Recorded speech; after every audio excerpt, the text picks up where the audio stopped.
నేను పని కోసం బయటకు వెళ్లేటప్పుడు ఒక స్త్రీ బయట నిలబడి చాలా కాలం నుండి భిక్షం అడుగుతూ ఉండేది. నేను రోజు ఆమెను చూస్తున్నాను.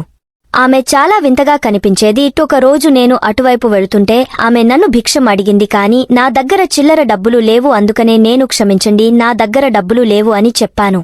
నేను అనుకున్నాను ఆమె ఏమీ అనదని. కాని ఆవిడ నాతో అంది, నువ్వు నాకు భిక్షం ఇవ్వకపోతే నేను నిన్ను శపిస్తాను. నువ్వు నా శాపం నీకు తగలకూడదు అని అనుకుంటే నాకు భిక్షం ఇచ్చి వెళ్ళు. కాని నేను అక్కడ నుండి బయలుదేరాను. ఆవిడ నాతో అంది, నీ పిల్లలను ఎవరో వచ్చి తీసుకువెళతారు, నీ పిల్లలు తప్పిపోతారు అని ఆమె నాకు శాపం పెట్టింది. ఆమె మాటలకు నాకు నవ్వు వచ్చింది. ఎందుకంటే నాకు ఎవరు పిల్లలు లేరు మరియు నాకు ఇంకా పెళ్లి కూడా కాలేదు. నా వయస్సు కేవలం 24 సంవత్సరాలు మాత్రమే. నేను ఒక ప్రైవేట్ కంపెనీలో జాబ్ చేస్తాను. నేను మొదటిసారి ఇలాంటి బికారిని చూశాను. ఎవరైనా భిక్షం వేయకపోతే శాపం పెడుతుంది. సొసైటీలోని వారందరూ ఈవిడ వల్ల విసిగిపోయారు. అందుకనే ఈవిడ శాపాలకి భయపడి ఈవిడకి ఏదోకటి ఇస్తూ ఉంటారు. తెల్లవారగానే వచ్చి సొసైటీలోకి వచ్చి వెళ్లే వారిని భిక్ష అడుగుతూ ఉంటుంది. నేను గార్డ్ ని అడిగాను, తను ఎప్పటి వరకు ఉంటుంది అని. అతను చెప్పాడు, ఉదయం నుండి సాయంత్రం వరకు అలానే నిలబడి ఉంటుంది. బాగానే డబ్బులు జమ అవుతాయి. ఆమె వయస్సు 27 నుండి 28 సంవత్సరాలు ఉంటాయి. ఆమె రంగు నలుపు. ఆమె నాకు రహస్యంగా అనిపించేది. ఆమె అలా రోజు ఉదయం అవ్వగానే వచ్చి భిక్షం ఎత్తుకుంటే మనసుకు బాధగా అనిపించేది. నేను మా అక్కతో ఉంటాను. మా అక్కకి పెళ్లి అయింది మరియు తనకి 2 పిల్లలు. మా బావ సంపాదించడానికి దుబాయ్ వెళ్లాడు. తను ప్రతి 2 సంవత్సరాలకి ఒకసారి ఇంటికి వస్తూ ఉంటాడు. మా అక్క ఇంట్లో ఒంటరిగా ఉంటుంది. అందుకనే మా బావ నన్ను మా అక్కతో వాళ్ల ఇంట్లో ఉండమని అడిగాడు. నేను సరే అన్నాను. దానివల్ల మా అక్క ఒంటరిగా ఉండదు మరియు తనకి ఎలాంటి సమస్య ఉండదు. మేము 3 అన్నా తమ్ముళ్లం. నేను అందరికంటే చిన్నవాడిని మరియు నేను మా అక్క దగ్గర ఉంటాను. నేను ఆ బికారిని గురించి మా అక్కతో చెప్పాను. తను కూడా ఆశ్చర్యపోయింది. నేను పనికి వెళ్లేటప్పుడు తను నాకు రోజు కనిపిస్తుంది. నేను తనతో చెప్పాను, నాకు పెళ్లి కాలేదు, పిల్లలు లేరు, నీ శాపం వల్ల ఏం ప్రయోజనం లేదు అని. తను ఏమీ మాట్లాడలేదు. నావైపు కోపంగా చూస్తూ ఉంది. ఎప్పుడైనా నా దగ్గర చిల్లర ఉన్నప్పుడు నేను తనకి ఇచ్చేవాడిని. కాని తను నాకు ఏదో రహస్యంగా కనిపించేది. నేను మిస్టరీ బుక్స్ ఎక్కువగా చదువుతాను. ఒకవేళ నేను దానివల్ల అలాంటి వారిపై అనుమానపడుతున్నానేమో. ఒకరోజు నేను ఆఫీస్కు వెళ్లడానికి బయటకు వచ్చాను. తను నాకు బయట కనిపించలేదు. నేను చుట్టూ పక్కల చూశాను కాని తను నాకు కనిపించలేదు. ఒకవేళ తనకి ఇవాళ రావడం కుదరలేదు ఏమో, లేదా ఆరోగ్యం బాలేదో. అయినా తను వస్తే ఏంటి, రాకపోతే ఏంటి, తను ఏమైనా నా ప్రియురాలా. ఆమె కోసం నేను ఎందుకు పరేషాన్ అవుతున్నాను. తను రాకపోవడం వల్ల సొసైటీ వాళ్లు ప్రశాంతంగా శ్వాస తీసుకుంటున్నారు మరియు సంతోషంగా ఉన్నారు. తను ఇంకా అక్కడికి రాకూడదని కోరుకుంటున్నారు. కాని వారి ఎవరి కోరిక తీర్లేదు. ఆ తర్వాత రోజు తను మళ్లీ వచ్చింది. తన దగ్గర నల్ల రంగులో ఒక బ్యాగ్ కూడా ఉంది. నేను తన దగ్గర ఆగే తనని అడిగాను, అంతా బానే ఉందా, నిన్న భిక్ష అడగడానికి ఎందుకు రాలేదు. తను నా వైపు కోపంగా చూస్తూ అంది, నీకెందుకు, నా ఇష్టం ఉంటే వస్తా, లేకపోతే లేదు. ఇక్కడి నుండి వెళ్ళు. నా దగ్గర ఎక్కువగా ఫ్రీ అవ్వడానికి ప్రయత్నిస్తే నీకు గుండు కొట్టిస్తా. నేను అందరిలాంటి అమ్మాయిని కాదు నీ వల్లో పడటానికి. తన మాటలు విని నేను ఆశ్చర్యపోయాను మరియు నాకు తన మాటలు బాధగా అనిపించాయి.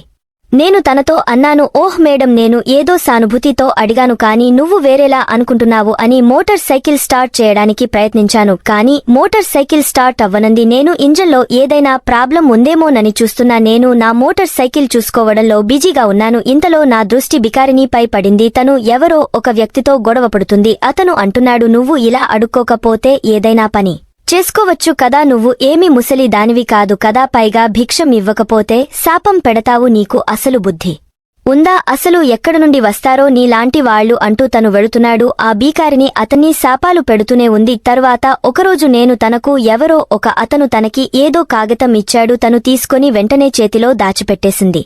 గార్డ్ గేట్ తీశాడు. అతను లోపలికి వెళ్లిపోయాడు. అసలు అతను ఎవరు, తనకి భిక్షం ఇస్తే ఎందుకు దాచిపెట్టుకుంటుంది. ఆ కాగితంలో ఏముంది, తనని చూస్తే చదువుకున్నట్టు లేదు. చదువుకుంటే భిక్షం ఎందుకు అడుగుతుంది. ఏదో తేడాగా అనిపించింది. ఇవన్నీ ఆలోచించే టైం నాకు లేదు. అందుకే నేను గార్డ్ని తనపై ఒక కన్నేసి ఉంచమని చెప్పాను. తను అన్నాడు, అవును నిఖిల్ అన్నా, నాకు కూడా తను తేడాగా అనిపిస్తుంది. నేను తనని ఇక్కడ నుండి వెళ్లగొట్టడానికి ప్రయత్నించాను కాని తను చాలా మొండిది. ఇక్కడ నుండి వెళ్లేది కాదు. ఈ సొసైటీ వాళ్ల నుండి తనకి బాగానే డబ్బులు వస్తున్నాయి. అందుకనే తను ఇక్కడి నుండి వెళ్లేది కాదు. టైన నేను తనపై ఒక కన్నేసి ఉంటానులే. ఏదైనా తేడా అనిపిస్తే మీకు చెప్తాను. తర్వాత నేను ఆఫీస్కి వెళ్లాను. అయిన నేను ఆ భికారిని గురించి ఆలోచిస్తున్నాను. నాకు అనిపిస్తుంది అసలు తను బిచ్చగత్తే కాదు, అలా నటిస్తుందని. ఆ సాయంత్రం నేను ఆఫీస్ నుండి లేటుగా బయలుదేరాను. మా అక్క ఫోన్ చేసి తనకు సమోసా తీసుకురమ్మని చెప్పింది. తనకు సమోసా అంటే చాలా ఇష్టం.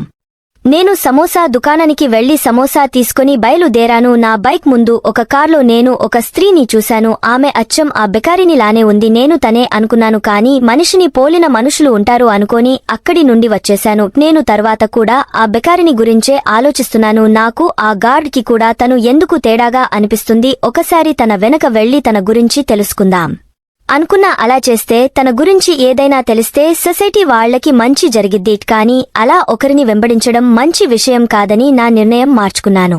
అయినా నేను గార్డ్ ని డ్యూటీలో పెట్టాను కదా, నా తరపు నుండి నేను తనపై ఒక కన్నేసి ఉంచుతాను. చాలా రోజులు గడిచాయి. తన గురించి ఏమీ తెలియలేదు. తను రోజులాగే వస్తూ ఉంది మరియు సాయంత్రానికి డబ్బులు సంపాదించుకుని వెళ్తుంది. తను తనతో రోజు ఒక బ్యాగ్ కూడా తెచ్చేది. కానీ తను ఆ బ్యాగ్ ఎందుకు తెచ్చేదో నాకు అర్థం కాలేదు. ఇలా ఆలోచిస్తూ ఉంటే ఒకరోజు మా అక్క చూసి, చాలా రోజుల నుండి చూస్తున్నా, దేని గురించి అదే పనిగా ఆలోచిస్తున్నావు అని అడిగింది. నేను మా అక్కతో నిజం చెప్పా. మా అక్క అంది, నువ్వు ఎందుకు ఆ బెకారిని గురించి ఎక్కువగా ఆలోచిస్తున్నావు? అందరూ బిచ్చగత్తెలు ఒకేలా ఉంటారు, కానీ కొంతమంది పుట్టగానే బిచ్చగత్తెలు అవుతారు. కానీ కొంతమంది పని చేయకుండా డబ్బులు సంపాదించడానికి అలా చేస్తారు. అయినా తను ఏం చేస్తే నీకెందుకు? తను ఏదైనా తప్పు చేస్తే తను ఫలితం అనుభవిస్తుంది. నువ్వు జేమ్స్ బోండ్ అవ్వాల్సిన అవసరం లేదు అంది. నేను మా అక్క మాటలకు సమ్మతించలేదు. ఆ బికారిని అసలు బికారిని కాకపోతే ఇలా ఎందుకు చేస్తుంది? భిక్షం ఇవ్వకపోతే పిల్లలు తప్పపోతారు అని శాపం ఎందుకు పెడుతుంది? ఆమె అన్నట్టే సొసైటీలోని ఒక పిల్లవాడు ఒకరోజు కనిపించలేదు. అతని వయస్సు 8 సంవత్సరాలు. తను ఇంటి బయట ఆడుకుంటున్నాడు. కొద్దిసేపటి తర్వాత వాళ్ల అమ్మ వచ్చి చూస్తే అతను కనిపించలేదు. మొత్తం వెతికినా ఆ పిల్లవాడు కనిపించలేదు. సొసైటీలో 24 గంటలు 2 గార్డ్లు కాపలా ఉంటారు. అయినా పిల్లవాడు తప్పిపోయాడు. సొసైటీలో అందరూ ఆ పిల్లవాడి తండ్రి ఆ బెకారినికి భిక్షం ఇవ్వలేదు, అందుకే తన శాపం ఆయనకి తగిలింది అని అంటున్నారు. తరువాత అందరూ ఆమెను అక్కడ నుండి తరమడానికి ప్రయత్నించారు. కొన్ని రోజుల తరువాత తను మరలా అక్కడికి వచ్చింది.